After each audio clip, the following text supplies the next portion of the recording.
Hello guys, in this video I am going to show you how to enable alternative routes in the TomTom MyDrive application.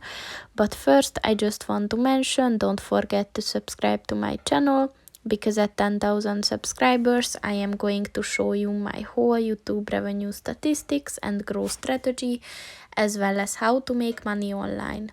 Let's jump into it. First of all, open the application on your phone. And then click on the three dots at the top of the page on the left.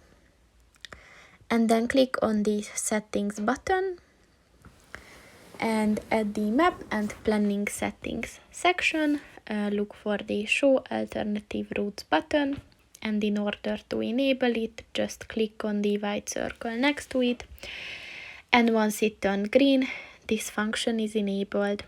So that's pretty much it for this video, guys. See you in the next one. Goodbye.